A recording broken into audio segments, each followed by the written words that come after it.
Olá pessoal, e hoje eu vim falar sobre o caso da Clara Castanho. Clara Castanho, para quem não sabe, ela hoje está com 21 anos, começou desde criança na Globo, já fez várias novelas na Globo. Está acontecendo um assunto muito triste com ela, inclusive passou até no Fantástico, e para quem não está sabendo ainda tudo, eu vou falar. Eu já peço que vocês me ajudem se inscrevendo no canal, compartilhando os vídeos e fazendo seus comentários, ok? Eu não sei vocês, mas eu não consigo entender essa gente que posta vídeos e comentários querendo simplesmente ter visualizações a todo custo.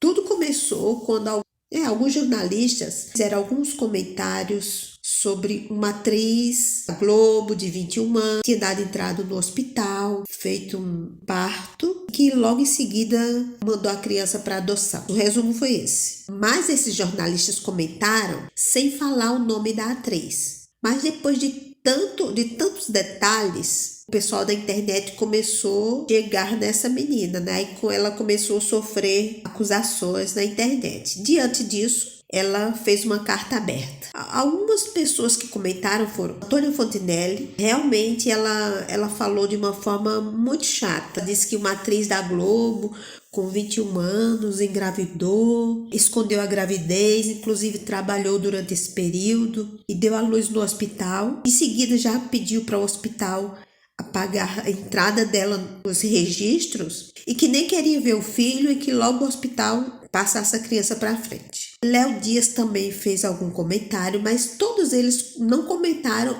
o nome dela. Mas essa coisa corre assim, uma rapidez tão grande, né? Essas coisas de fofoca, e elas já chegaram ao nome dela, o público. Diante disso, ela fez essa carta aberta. Eu vou ler a carta para você. Na carta, a Clara fala assim: esse é o relato mais difícil da minha vida. Pensei que levaria essa dor e esse peso somente comigo. Sempre mantive a minha vida afetiva privada, assim, expô-la dessa maneira é algo que me apavora e remexe dores profundas e recentes. No entanto, não posso silenciar ao ver pessoas conspirando e criando versões sobre uma violência repulsiva e de um trauma que sofri.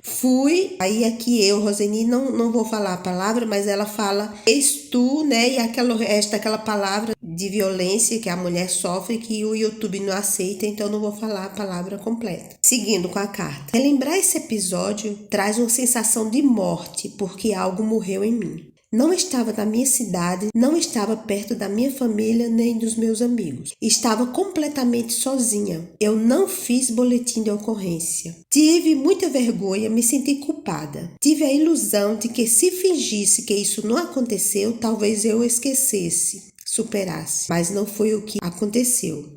As únicas coisas que eu tive força para fazer foram tomar a pílula do dia seguinte e fazer alguns exames. E tentei, na medida do possível e da minha frágil capacidade emocional, seguir adiante, me manter focada na minha família e no meu trabalho. Mas mesmo tentando levar uma vida normal, os danos da violência me acompanharam. Deixei de dormir, deixei de confiar nas pessoas, deixei uma sombra apoderar-se de mim. Uma tristeza infinita que eu nunca tinha sentido antes.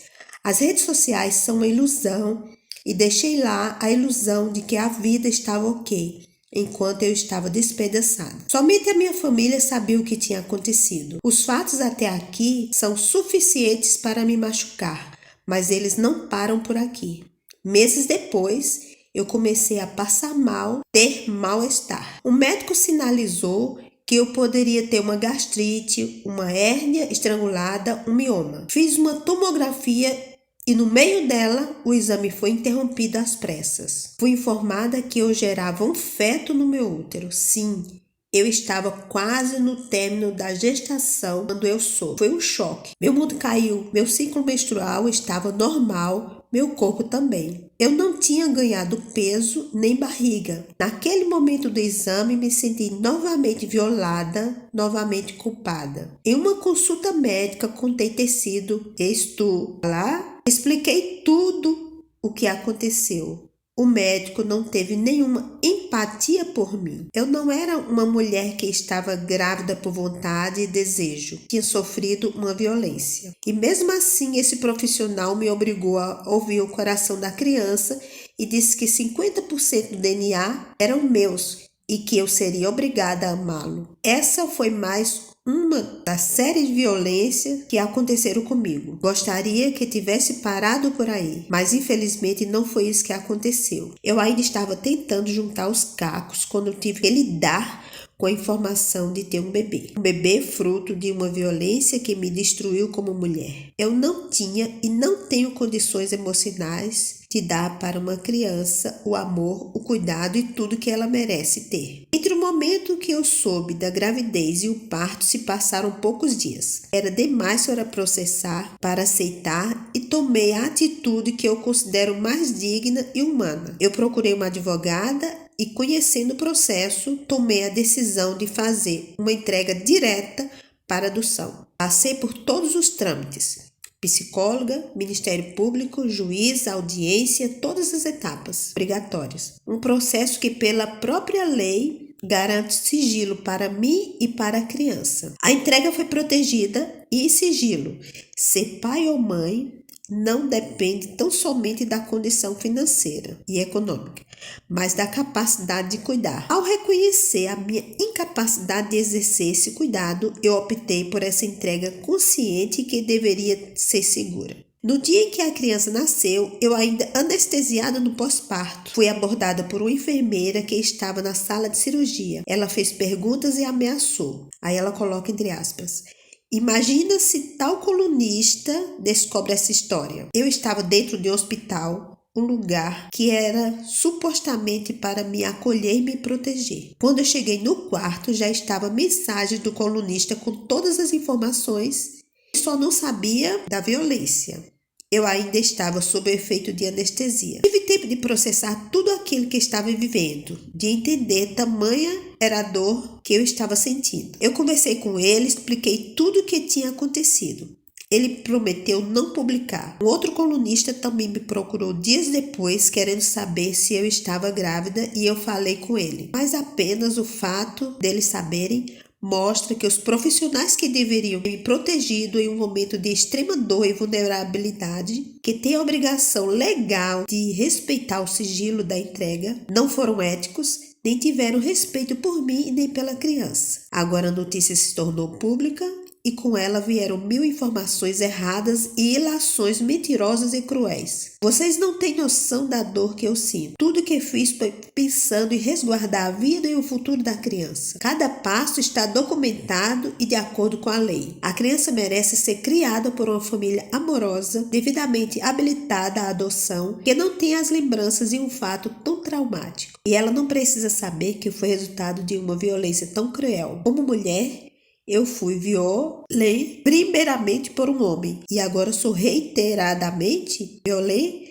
por tantas outras pessoas que me julgam. Sobre um assunto tão íntimo e doloroso, me faz ter que continuar vivendo essa angústia que carrego todos os dias. A verdade é dura, mas essa é a história real. Essa é a dor que me dilacera. No momento, eu estou amparada pela minha família, cuidando da minha saúde mental e física. Minha história se tornar pública não foi um desejo meu, mas espero que ao menos tudo isso, o que me aconteceu, sirva para que mulheres e meninas não se sintam culpadas ou envergonhadas pelas violências que elas sofrem. Entregar uma criança em adoção não é um crime, é um ato supremo de cuidado. Eu vou tentar me reconstruir e conto com a compreensão de vocês para me ajudar a manter a privacidade que o momento exige. Com carinho, Clara Castanho. Depois dessa carta, aí tudo ficou esclarecido de acordo com o pronunciamento de quem realmente passou pela história, que foi a Clarinha, né? O público em geral